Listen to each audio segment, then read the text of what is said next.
안녕하세요. 이현우 작가입니다.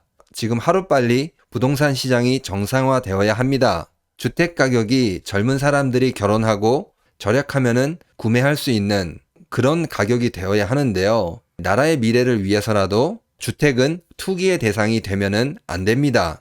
다행히도 지금 부동산 시장이 무너지기 시작하면서 부동산 불패 신화도 무너지는 그런 조짐이 보이고 있습니다. 지금 투기꾼들이 아무리 선동을 하고 악플을 달아도 인구 감소로 시작된 부동산 시장 하락, 장기 추세는 절대로 막을 수 없을 것입니다. 그래서 오늘은 장기 보유자들이 집을 던진다. 이걸 알아보고 또 이제 던지면은 누가 사줄 사람이 있어야 되잖아요. 수요층이 있는지 이런 것도 알아보도록 하겠습니다. 그리고 부동산 시장뿐만 아니라 자산 시장 전체에서 뭔가 새로운 흐름이 보이고 있거든요. 부동산 시장을 떠나서 자금이 다른 곳으로 향하는 그런 모습이 보이고 있습니다. 그것도 같이 알아보도록 하겠습니다. 일단 장기 보유자들이 집을 던지고 있다. 이걸 알아볼 텐데 지금 보시는 그래프에서 파란색 선은 서울 아파트 매도 물량 그래프입니다. 그리고 주황색 선은 그 안에서 10년 넘게 보유하고 있던 그런 매물들을 나타낸 그래프입니다. 같이 증가를 하고 있죠. 부동산이 더 이상 상승하지 않겠다. 그렇게 생각하니까 집을 슬슬 내놓기 시작하는 그런 모습이 보이고 있습니다. 그러면은 장기 보유했던 물량들 많이 늘어날 것인가? 매도 물량들 많이 늘어날 것인가? 이런 거를 생각해 봤을 때 이 흐름이 앞으로 더더욱 크게 나타날 것입니다. 왜냐면은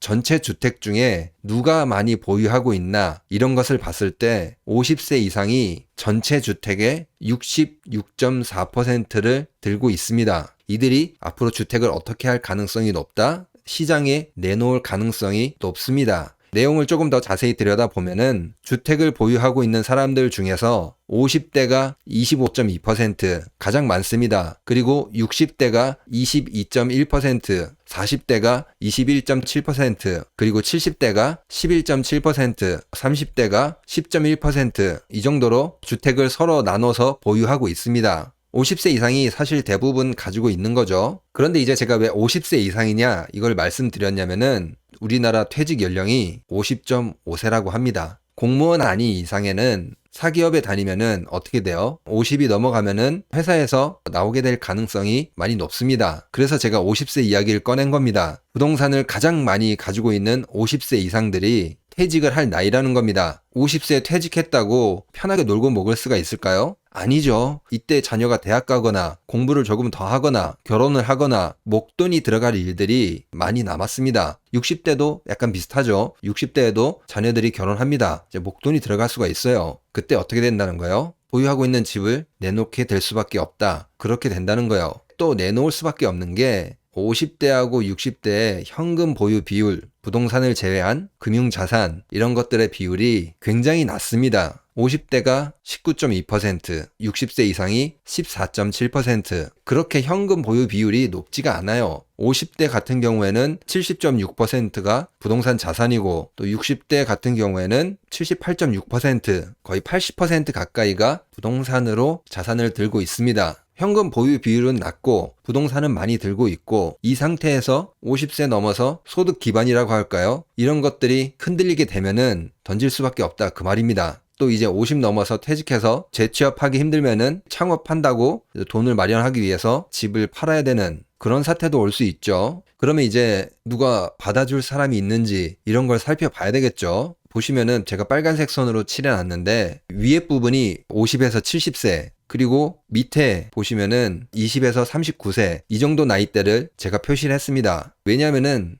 주택을 소유하고 있는 사람들 연령별로 살펴보면은 50대 전체를 봤을 때 주택을 가지고 있는 사람들이 64.2% 그리고 60세 이상은 60.7%가 주택을 보유하고 있습니다. 50에서 60대들은 대부분 주택이 있다는 거예요.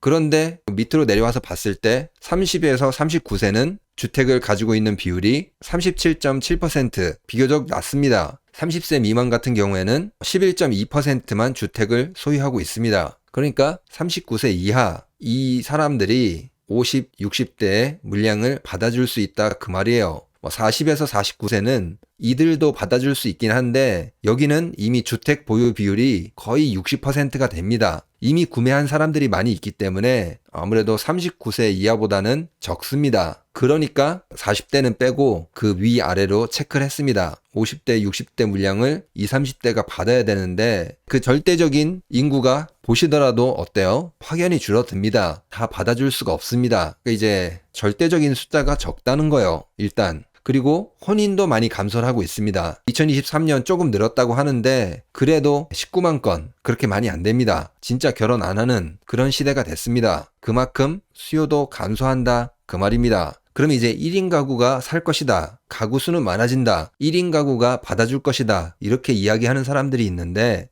진짜 머리에 아무 생각이 없는 사람들입니다. 1인 가구의 60%는 월 250만 원도 못 법니다. 대부분이 소득이 낮아요. 1인 가구의 연간 소득이 평균 3,010만 원밖에 안 돼요. 그만큼 부동산을 구매할 여력이 없는 사람들입니다. 1인 가구는 수요층이 될 수가 없습니다. 그러니까 매도할 사람들은 많이 늘어나는데 그것을 받아줄 수 있는 사람들 이런 거는 확연히 감소하고 있다 그 말입니다. 매도 물량이 늘어나는 흐름이 앞으로도 계속 증가할 수 있다 그 말입니다. 먼저 던지는 사람이 사실상 승자가 되는 그런 시장으로 흐르고 있다는 것입니다. 그리고 이제 자산 시장의 흐름 변화 이런 거를 조금 봤을 때 이제 사람들이 부동산 불패 신화 이게 깨졌다고 생각하는 게 부동산 투자해라 앞으로 좋아진다 아무리 이런 기사와 뉴스를 쏟아내도 스마트한 사람들은 해외 주식으로 다 빠지고 있습니다. 지금 해외 주식 투자가 2023년 말 기준 100조가 넘었다고 합니다. 2020년 전에는 20조 정도 밑에 있었는데 한 2년 사이에 5배 정도 이렇게 증가를 했습니다. 사람들이 부동산 시장은 수익이 많이 나지 않구나 이렇게 인식하고 있다는 겁니다. 그 대신 투자하기 좋은 곳들 이런 데로 찾아가고 있다는 겁니다. 사실 50대 60대 이상인 분들 해외 투자할 기회도 거의 없었죠. 주식 투자는 위험했고 그게 남아있는 게 어쩔 수 없이 부동산 투자 이런 것을 선택할 수밖에 없었어요. 과거에 수익이 나기도 했지만 그때 당시에는 투자는 부동산이다. 이런 선택지가 한정돼 있었다는 거예요. 그런데 지금 어떻다는 거예요? 부동산 시장도 수익이 나면은 투자할 수 있지만 그것보다 수익률이 더 높은 그런 시장으로 사람들이 가고 있다는 겁니다. 저도 미국 주식을 항상 관심을 가지고 보고 있거든요.